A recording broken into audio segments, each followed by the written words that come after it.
Hi there, this is David, and I have some new RPG news for you. We have Persona news, Capcom news, more reveals about Live Alive. We have two leaks. One is about Tactics Ogre, another one about a new Fire Emblem. Lots of different stuff to cover today, so let's go ahead and get started. A couple of days ago, this was announced right here at the Xbox showing that Persona 3, Persona 4, and Persona 5 are going to get released for the Xbox, the PS4, the PS5, and Steam. So for those Persona fans out there, that's some pretty exciting news. It's going to be pretty much multi-platform for all of these.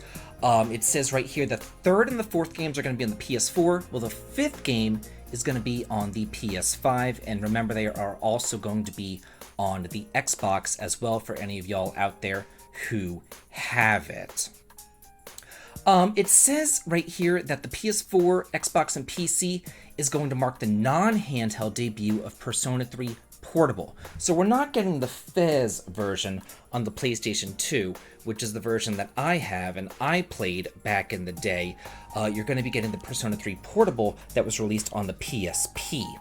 That's more of a visual novelty type thing, but you also do get to choose between a male or a female protagonist, and each of those do have different social links, so that is kind of exciting. Persona 4 the Golden was on Steam earlier. It was on PC back in June, so now the release on the consoles is going to be the first time that that has appeared on a console since its PS2 debut.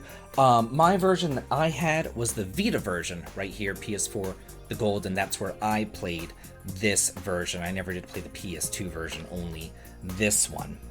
Then we have Persona 5 Royal, which was initially a PS4 exclusive, but now it's getting a complete multi-plat release. And I actually have two copies of this one for all those naysayers out there who go on and on and on about how much I hate Persona. I still buy the series, I still support the series, I still play the series. It's just not one of my favorites. It's just an okay series, people. It's just an okay series. I still play it. I'm just not, singing its praises from the rooftops or anything else like that. Let's move on. Now we have some Capcom news. Capcom has created a survey wanting to know which legacy and current franchises that you personally like. And then they go through and they're like, hey, check all these series that apply that you might like. And I went ahead and I filled out the survey. You do have to sign up for like a Capcom account. That took me all of 2 minutes to sign up for. It's well worth it. I went through and I mostly said, hey, Okami, Breath of Fire. That's really the one that I want. And then any additional comments, I was like, I want more Breath of Fire, but please keep it turn-based. Please, for the love of God, keep it turn-based. I don't want to see another Dragon Quarter or some mobile garbage. I want to see something in the vein of Breath of Fire 1, 2, 3, and 4. I don't want them to screw it up that way. So yeah, make sure that you all go out and you fill out this survey. There's a link to it there. I'll put that in the video description as well. It's very important that we let Capcom know that we want these traditional turn-based JRPGs. Now, Live Alive. This remake coming out next month. We have some new trailers for the present day and the distant future time periods, and I'm going to go ahead and show those trailers right here. And then I'm also going to talk about Live Alive for a minute while we watch these trailers. I know that a lot of people out there think that Live Alive is this lost, hidden, super secret gem back on the SNES that was just amazing, and that Square is horrible for keeping it from us. I've played it. I've played it twice. I've hated it twice. I don't think it's that good of a game. I'm sorry. I really don't. Sometimes games didn't release in America back when as a form of quality control. Sometimes games didn't release just because they weren't that great. Not everything is some super secret hidden gem, guys. So please, what I'm trying to say is temper your expectations on this game. that game did release way back, and I want to say like 94 was the first time that it was released. So this remake, hope and pray that it has fixed the issues, because believe me, there's a lot of issues. And believe me, I will have multiple videos coming up about Live Alive whenever we get closer to the release date of the remaster. But again, don't go in thinking that this is going to be some fantastic, super secret hidden gem, because it's not that great. And whenever I played through it on the Twitch about a month ago, 99% of the people watching agreed with me, and they were like, yeah, this really isn't all that great. So you can be excited about it, but just don't go thinking that this is the next Chrono Trigger or Lufia 2 or Final Fantasy VI, because it is far, far from it. Let's move on. Tactics Ogre Reborn! Love me some Tactics Ogre! This leaked on the PlayStation Store for a hot minute.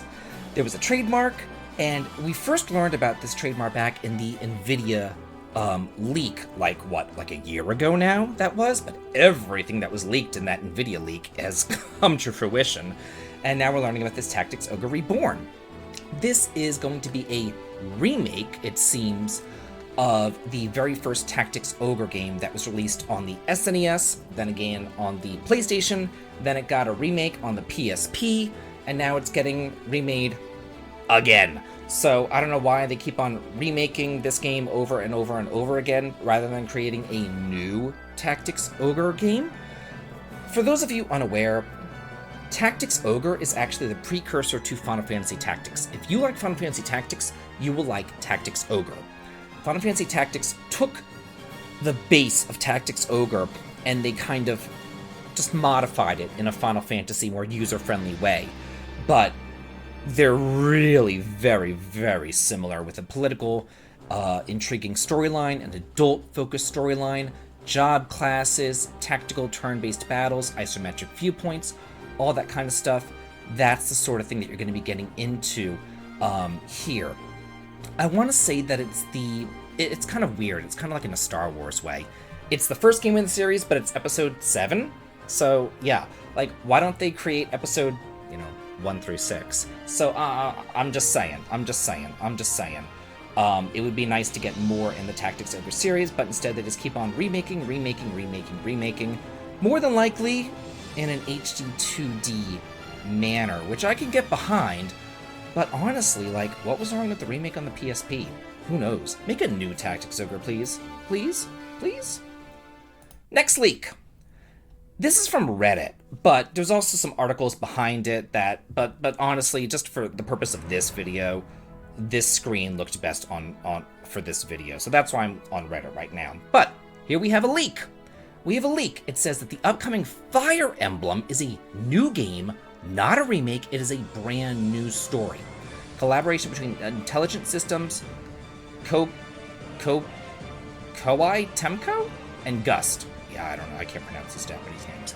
Gust heavily assisted with the visuals, graphics. Graphics are an improvement over the Three Houses. It was originally intended as an anniversary game to celebrate Fire Emblem's 30th anniversary, and the game has actually been finished for over a year. The main character has strange red and blue hair. His mother is a dragon.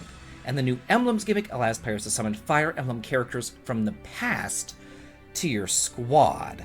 So, hopefully, this is a new console game. That is my hope and pray, but I'm kind of worried whenever they say that you can summon Fire Emblem characters from the past. I feel like that might have some gacha stuff in it, if you catch my drift there. But there are some screenshots here that we can look at right here. They are in Japanese. They're kind of blurry. They're kind of old, but you can see, the protagonist's kind of red and blue hair going on right there. Here we have some warriors and whatnot. So yeah, just a little dialogue. So we can see definite some screenshots here. So that's pretty cool. 2 leaks. One thing that I do think is interesting in this article that I didn't point out before, it says, interestingly, some aspects of it seem to be reused from the canceled Wii Fire Emblem game Additionally, the rumors of a Fire Emblem 4 remake are real as well. So yeah, that's really cool for you Fire Emblem fans out there. The more I play Fire Emblem, the more I get into Fire Emblem lately, the more I enjoy it. I didn't enjoy it back when with permadeath, but they're making it much more user-friendly, and I have been enjoying it much more lately. So, what news are y'all most excited about? Let me know in the comments, and as always, have a good day.